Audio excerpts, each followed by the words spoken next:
नमस्कार दोस्तों, स्वागत है आपका बहुत बहुत Ramanuj maths classes online channel पर। स्टूडेंट, कल के पेपर के लिए आपको अग्रिम शुभकामनाएं कि आपका पेपर बहुत ही अच्छा हो। लेकिन यहाँ इस वीडियो में हम डिस्कस करेंगे कुछ उन बिंदुओं पर जिससे कि वो आपको उन 2.5 घंटे में 150 मिनट में आपको मदद करेंगे आपका कॉन्फिडेंस बनाए रखने में, आपके पेपर सॉल्यूशन करने में।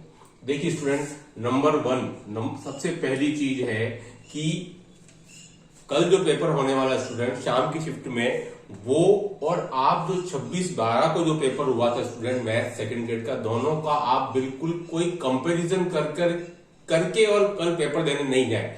कहने का मतलब आपको किसी पूर्वाग्रह से ग्रस्त होकर के नहीं जाना है कि भाई पेपर तो हमेशा कठिन ही आता है। विशेषकर जो नए फ्रेशर स्टूडेंट हैं जिन्होंने कि पहले पेपर नहीं दिए हुए हैं, ठीक है, उनके दिमाग में ये बात घर कर गई है कि भाई सेकंड ग्रेड का पेपर तो इसी लेवल का आता है। तो ऐसा बिल्कुल भी नहीं स्टूडेंट। पेपर का नेचर हमेशा कठिन सरल ऐसा बदलता हुआ ही आया है, इसलिए कतई आवश्यकता नहीं है कि कल का जो पेपर संस्कृत विभाग का है वो वैसा ही आए जो आपका 26/12 वाला पेपर था। तो नंबर 1, तो आप किसी भी पूर्वाग्रह से ग्रस्त होकर के नहीं जाए। कोई पिक्चर पहले से ही आपके दिमाग में पेपर को बनाकर नहीं जाए। इससे क्या नुकसान होगा? इससे नुकसान ये होगा कि आप अपने दिमाग में पहले से ही पेपर को लेकर एक खौफ बिठा लेंगे, क्या पेपर तो बहुत कठिन आता है ना। और वही खौफ जो है स्टूडेंट, वो आपके कॉन्फिडेंस को कभी बढ़ने नहीं देता है। कि मेरा यह मानना है कि ये जो 2.5 घंटे का समय है, इसमें आपका कॉन्फिडेंस हमेशा ऊपर होना चाहिए। ये जो 2.5 घंटे हैं वही सब कुछ है। तो आपका आत्मविश्वास, जो कॉन्फिडेंस स्टूडेंट, वो हमेशा ऊपर रखना है आपको। जब ये कम हो जाता है तब आपके सामने बहुत सारी दिक्कतें आनी शुरू हो जाती हैं। आपको पता भी नहीं चलता है, इनडायरेक्टली आप चीजों को धीरे धीरे करके भूलना शुरू कर देते हो। तो पूरा खेल स्टूडेंट आपके आत्मविश्वास का है हर पेपर में, और स्पेशली मैथ्स में तो विशेषकर है, ठीक है। तो आपको किसी पूर्वाग्रह से ग्रस्त होकर बिल्कुल नहीं जाना है। नॉर्मली लेना है चीजों को कि भाई कोई बात नहीं, पिछला पेपर कठिन आया है तो उसका इस पेपर से कोई लेना देना पेपर नहीं। पेपर सरल भी आ सकता है, कठिन भी आ सकता है, मॉडरेट औसत भी आ सकता है। आपको ज्यादा क्वेश्चन नहीं करने हैं, मैं फिर बता रहा हूं, लेकिन 70+ तो आपको जाना ही जाना है, चाहे कि पेपर किसी भी लेवल का आए।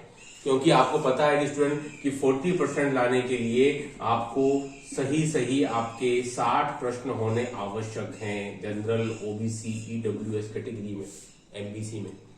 तो स्टूडेंट इसके लिए आवश्यक है कि 70+ अगर आप नहीं करते हैं और अगर आप 70-68 ही करके आ जाते हैं, तो उससे क्या होगा कि 4-5 प्रश्न अमूमन हर स्टूडेंट के लगभग गलत हो जाते हैं। क्योंकि आप मैथोलॉजी के बारे में कभी भी 100% श्योर नहीं हो सकते हो। तो उससे क्या होगा, अगर आपके 5 प्रश्न गलत हो गए तो आपके मार्क्स कम होकर के और आप 60 से भी कम चले जाते हो। तो इस बार देखने में ऐसा आया है कि जीके का जो स्टूडेंट थे जिनके मार्क्स, जो 26/12 का पेपर हुआ, उसका जो 29/1 का पेपर हुआ स्टूडेंट, उसमें 29/1 वाले में जीके में लोग 130, 140, 150 आ रहे हैं, लेकिन उधर 119, 118, 117 जो आंसर की कोचिंग वालों की तरफ चाहिए वो आ रहे हैं। तो स्टूडेंट उसका फिर नुकसान उनको उठाना पड़ रहा है। वो क्वेश्चन डिलीट हो, मार्क्स बढ़े, वो बात की बात है। तो स्टूडेंट आपको विशेष ध्यान रखना है कि आपने जो पिछली बार जो गलतियां की 26/12 वाले पेपर में, उसको आपको इस बार सुधारना है, ठीक है। मतलब आपको 70+ क्वेश्चन अटेम्प्ट करने ही पड़ेंगे, उससे कम पर काम नहीं चल पाएगा। आप 65 अटेम्प्ट कर लो, 100% श्योर हो 65 के साथ, तो कोई दिक्कत नहीं है। बट ऐसा कम ही हो पाता है क्योंकि छोटी छोटी गलतियां कई बार अपन से हो ही जाती हैं। प्लस माइनस ट्रांसफर किया, फॉर्मूला गलत लगा दिया, है ना। तो आप 68 से 70 तक तो कम से कम करें। पेपर अगर टफ थोड़ा आ गया, बाकी सरल है, इजी है, मॉडरेट है, तो स्टूडेंट आपको 80-85 तक करने में कोई दिक्कत नहीं आनी चाहिए। इतने क्वेश्चन अटेम्प्ट हो ही जाते हैं। इससे थोड़ा आगे जाने में दिक्कत आती है, मोर देन 90। बाकी पेपर कैसा आता है सब कुछ उस पर डिपेंड करता है ना। कॉन्फिडेंस आपको बना के रखना है। मान लो कि पेपर अगर कठिन आ गया, ठीक है, पेपर अगर कठिन आया तो क्या करना है आपको, मैं फिर कह रहा हूं, अपना कॉन्फिडेंस बना करके रखिए। कई बार स्टूडेंट क्या करता है, यही चूक कर जाता है। पेपर पिछला थोड़ा सा कठिन आया था तो उससे क्या हो गया कि जो स्टूडेंट पिछले 1 साल से तैयारी कर रहे थे उनका परफॉर्मेंस खराब आया है, लेकिन जो स्टूडेंट पिछले 5 मिनट से तैयारी कर रहा था उसका परफॉर्मेंस कहीं ज्यादा बेटर आया है। क्यों? क्योंकि उस स्टूडेंट ने अपना आपा नहीं खोया और कॉन्फिडेंस बना करके रखा कि भले ही कोई बात नहीं, बीएससी के बहुत ज्यादा क्वेश्चन आ गए, लेकिन संस्कृत विभाग की तरफ से बिल्कुल आपका टाइम टेबल एकदम जो सिलेबस वो स्ट्रिक्टली बताया हुआ है कि भाई बीएससी पार्ट के 40 क्वेश्चन, ठीक है, ये 40 के 45 हो सकते हैं, और आपके 11-12 पार्ट के स्टूडेंट लगभग आपके 75 से 77 प्रश्न आएंगे। ये इसने स्ट्रिक्टली सारी चीजें बताई हुई है सिलेबस में। तो ये वो तो मुद्दा खत्म हो गया। बीएससी पार्ट के 80 आ सकते हैं, 75 आ सकते हैं, ठीक है। तो आपको जो क्या करना है कि अपना कॉन्फिडेंस पूरे टाइम बना करके रखना, ये सबसे इंपॉर्टेंट चीज है, ताकि आप छोटी छोटी गलतियां नहीं करें जो आपने पिछले टाइम दोहराई थी, ठीक है। मानना कि आपने क्वेश्चन अटेम्प्ट करने शुरू कर दिए और आपको लगातार 5, 7, 8 प्रश्न नहीं आए, तो आपको 90 प्रश्नों के लिए तैयार रहना है। बस ये मैं कहना चाह रहा हूं, 90 प्रश्न के लिए स्टूडेंट आपको तैयार रहना है कि कोई बात नहीं, मुझे 8 प्रश्न नहीं आ रहे हैं तो हो सकता है आगे के 3 प्रश्न आ जाए, 9, 10, 11, बस यही। ऐसा नहीं हो जाए कि शुरू के 8 प्रश्न नहीं आए तो आप 90 प्रश्न तक आते आते अपना कॉन्फिडेंस बिल्कुल आपका डाउन हो जाए, और फिर यहां आ जाने के बाद आपको पता ही नहीं चले कि नवा प्रश्न कौन सा है, ठीक है।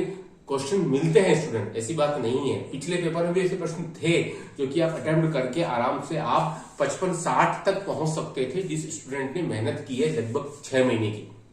लेकिन गलती क्या हुई है कि स्टूडेंट उस आंधी के अंदर बह गए, पेपर टफ है, वो दिमाग में एक बात घर कर जाती है तो कॉन्फिडेंस आपको नीचे चला जाता है ना। लेकिन बीच बीच में ऐसे प्रश्न थे जो कि आप अगर ढूंढ सकते तो वो आपको मिलते।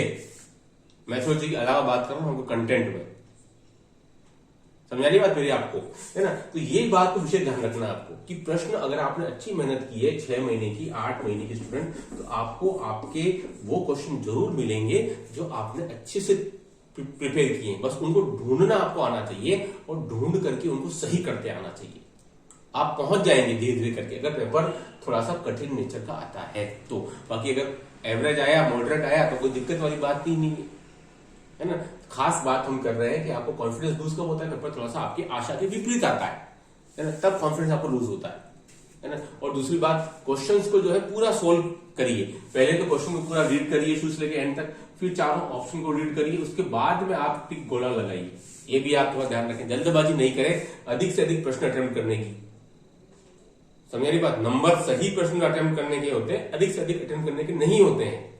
और मैथ्स में कहां आपकी मेरिट हाई जा रही है, भले ही इसमें आपके सीटें 70 है, लेकिन वो कल के पेपर के बाद डिस्कस करेंगे अबाउट मेरिट। लेकिन सीटें 70 है, लेकिन मेरिट कभी भी बहुत ज्यादा हाई नहीं रहती है मैथ्स के अंदर, है ना। 60% जाना बहुत बहुत ज्यादा मुश्किल हो जाता है। 60% कभी नहीं जाती है, 50 के आसपास ही घूमती रहती है, 50, 52, 55 भी नहीं जाती है कभी, 50, 52, मुश्किल से कभी 53, इससे अबव नहीं है, ठीक है। तो आपको विशेष ध्यान रखना है कि अपनी तरफ से आप गलतियां कम से कम करें, कम से कम उसको रिड्यूस करना है गलतियों को, कि जो 26-12 में जो आपने आकलन किया होगा कि भाई ऐसे 5 प्रश्न मैंने अपनी तरफ से गलत किए जो मैं सही कर सकता था, तो उस 5 को घटा करके आपको 2 और 3 तक लाना है। 0 पर तो आप नहीं ला पाओगे, ह्यूमन एरर है, कुछ तो प्रश्न गलत होते ही होते हैं, लेकिन आपने ऐसे 5 से 6 प्रश्न बिल्कुल आपने निकाल लिए होंगे अभी तक, जो आप सावधानी पूर्वक करते उस कठिन पेपर में भी तब भी आप अटेम्प्ट सही कर पाते।